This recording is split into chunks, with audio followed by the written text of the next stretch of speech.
Joining me now to discuss the contention in the White House briefing room and the president's move to put himself squarely in the corner of the American worker, as always, Ed Rollins, who served in 3 presidential administrations, the chief political advisor to the House Republican leadership, the dean himself, and RNC National Committeeman and former chairman of the Republican Lawyers Association, Randy Evans. Good to have you both here. Ed, I have seen very few examples in the White House press briefing room of a journalist. I'm going to, some might quibble with the expression. Be careful your words here. Of a journalist who just was tutored by Stephen Miller. Talk about not a fair fight.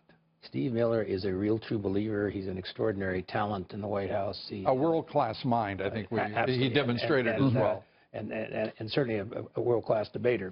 Whether you want to have him in the press room every day, I don't know. But at the end of the day, he's written some of those brilliant speeches, and he's the policy director of the White House. And he believes strongly and firmly in this. The good thing from my perspective is we've not had an immigration overhaul since really the days when I was in the Reagan White House. It's very, very critical. This is a great giant 1986. First step. Yeah, this is a giant first step. And I think to a certain extent it's the beginning of a long debate and an important debate. Completely agree. I mean, first of all, it's about time that in the White House briefing room we had somebody actually confront and take on an absurd statement and tackle it at its core, Lou, to literally dismantle it piece by piece to point out, in fact, who is the one expressing racist and otherwise ethnicity biases as opposed to the policy of the president.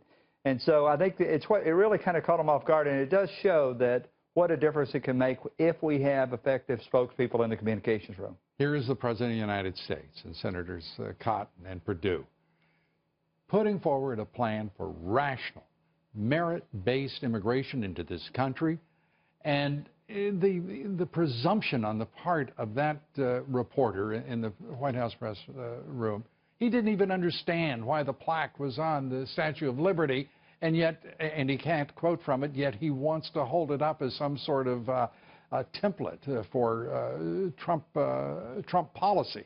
I have to tell you, Sarah Sanders deserves all the credit in the world to put up with that.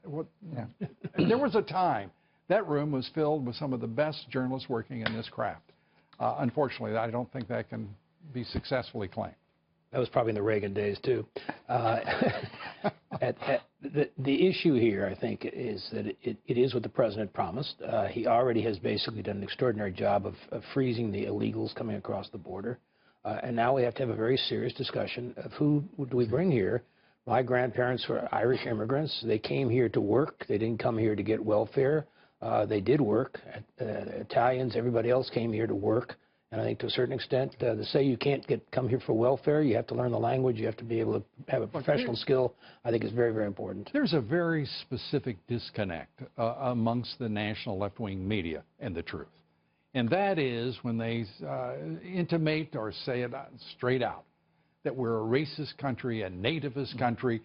And Stephen Miller points out the number of foreign-born citizens in this country has quadrupled in the course of the last 4 decades.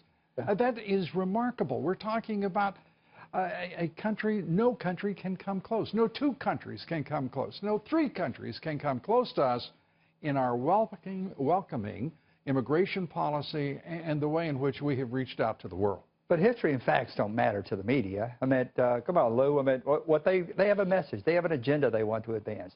But I do want to note one thing that, not to overlook it, was the optics of having Senator Cotton from Louisiana and Senator Perdue from Georgia, 2 senators, taking a position on a bill which certainly agricultural interests in their home states can't be that thrilled with, but they did it because it's the right thing to do. Both of those senators made it very clear when they ran. Louisiana would be flattered. They would be flattered by adding Senator Cotton to their delegation. I'm sorry. But it is Arkansas. Arkansas, yeah. But the fact that you had 2 rural states with heavy agricultural influences, whose senators in the past have been largely opponents of reform, standing there with the president saying this is best for America. best for America, and that is what this administration is putting forward, and the people who matter most to America. That is the middle class of this country, and those who aspire and work hard day in and day out to be part of that middle class.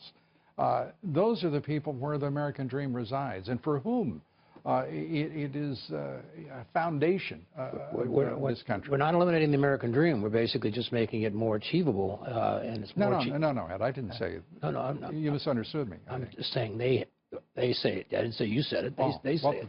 You got it. Tell me who said it then. But I do think it is a reflection of the president's commitment to the idea of a meritocracy, which is we don't judge based on your ethnicity or what country you're from or what your gender is or what your race is or any of those. It's based on a meritocracy. The idea that you're willing to work hard, speak English, learn our values, and impose our values, it is those issues, those things that unite us, the willingness to fight to win and be great again. And it's talking about winning again. This president right now besieged by a special counsel, thanks to Speaker Ryan, thanks to Mitch McConnell, and the establishment of the Republican Party, as well as, of course, the Democrats and the deep state. He is confronting this assault every day, and now Mueller comes with another attorney. Another attorney just happens to be the 16th as he expands the special counsel after achieving nothing, finding nothing, and brings in an Obama Department of Justice official. Well, the bottom line is he has the month of August to clean things up, to finish his White House restaffing, and just make a determination what he's going to do with justice and all the rest of it, and move forward. This is kind of a restart. It's very important he comes back after Labor Day and be ready to go with an agenda.